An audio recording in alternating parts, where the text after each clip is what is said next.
اعوذ باللہ من الشیطان الرجیم بسم اللہ الرحمن الرحیم الحمدللہ رب العالمین والصلاة والسلام علی نبیہ وحافظ سرہ ومبلغ رسالاتہ ابی القاسم محمد وآلہ الطیبین الطاہرین وصحبہ المنتجبین اما بعد قال الحکیم فی کتابہ المتین وهو اصدق القائلین وقولہ الحق فاعوذ باللہ من الشیطان الرجیم بسم اللہ الرحمن الرحیم قل لا اسألکم علیہ اجرا الا المودۃ فی القربى۔ آج ہم یہ چاہتے ہیں کہ کربلا کے موضوع پر بات کرتے ہوئے ہم اس امر کا جائزہ لیں کہ سوسائٹی میں کیا انحرافات پیدا ہو گئے تھے اور کیا چیزیں اس میں مرج کر گئی تھیں اور جس کی وجہ سے اہل بیت رسالت کو اتنا بڑا جو ہے وہ مار کا سر کرنا پڑا، اتنی بڑی قربانی دی انہوں نے، تاکہ ہم یہ دیکھیں کہ سوسائٹی جب اس طرح کی چیزیں اس میں پیدا ہو جاتی ہیں جیسی اس دور میں تھی، تو اس کا مطلب یہ ہے کہ انحراف جو ہے وہ اپنی شدت کو اختیار کر گیا ہے اور اس سے پھر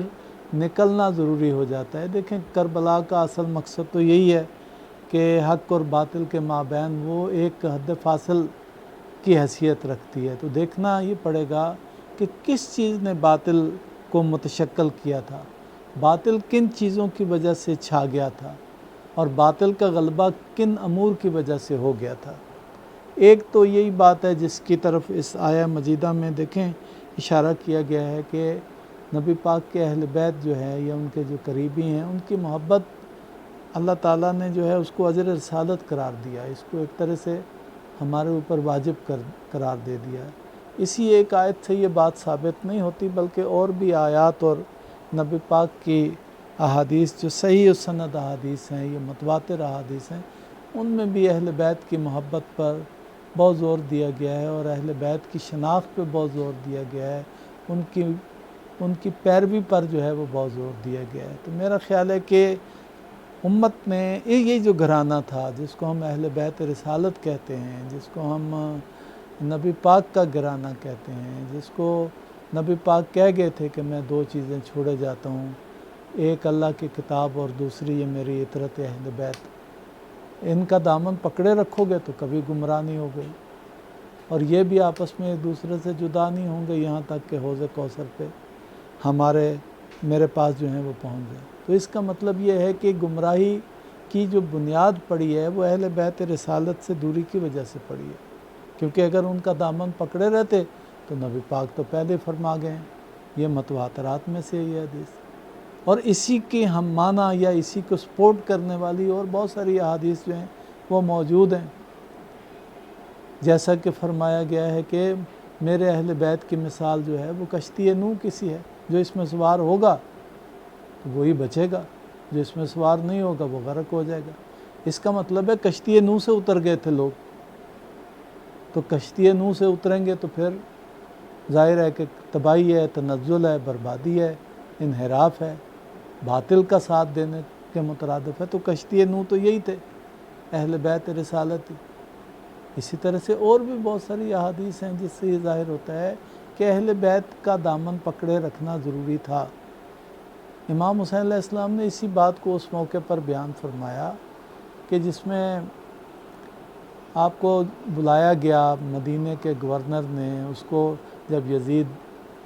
کے ہاتھ میں اقتدار آیا اپنے باپ کے بعد، تو اس نے یہ لکھا کہ بھئی فلاں فلاں آدمی سے بیعت لو، اگر وہ بیعت نہ کریں تو ان کا سر آنا چاہیے۔ ان میں سے ایک امام حسین علیہ السلام تھے، ان کو بلایا گیا رات کا وقت تھا، کیوں خط ادھر آیا اور ادھر جو ہے وہ گورنر نے حکم دیا کہ امام حسین علیہ السلام کو بلایا جائے۔ امام حسین علیہ السلام وہاں پہ آئے، تو بہرحال تو تفصیل میں ہم نہیں جاتے، لیکن یہ کہ جب یہ کہا گیا کہ تم یزید کی جو ہے یہ آپ یزید کی بیعت کریں، تو آپ نے فرمایا کہ نحن اہل بیت النبوہ و معدن الرسالہ و مختلف الملائکہ، کہ ہم اہل بیت نبوت ہیں ہم نبوت کے گھر والے ہیں،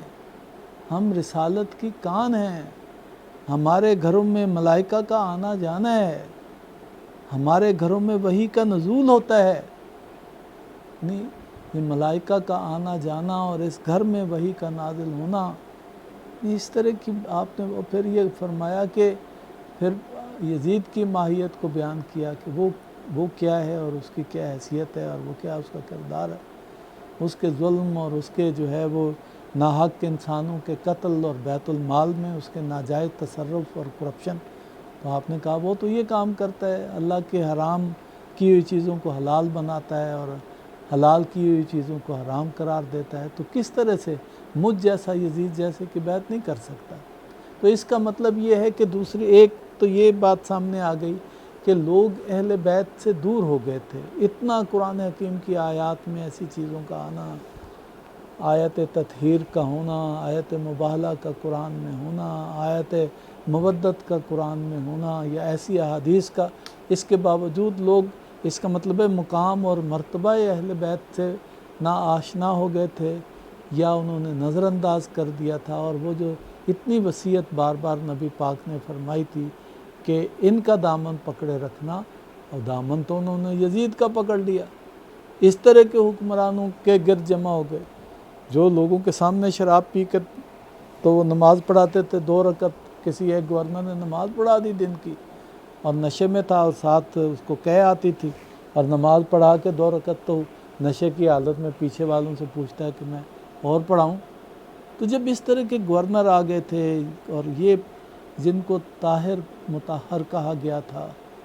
بقول اس کے آیت تطہیر سے، ان کو دور ہو گئے، تو پھر اس طرح کے حکمران سامنے آ گئے۔ تو یہ میرا خیال ہے ہمیں انالیسس کرنے کی ضرورت ہے کہ کیا وجوہات ہوئیں کہ جس کی وجہ سے جو ہے وہ باطل جو ہے اس کو اقتدار ملا، اور امام حسین کو اس کے چہرے کو آشکار کرنے کے لیے اتنی بڑی جو ہے وہ قربانی پیش کرنی پڑی۔ ہم اپنی آئندہ گفتگو میں اس موضوع پر مزید بھی بات کریں گے۔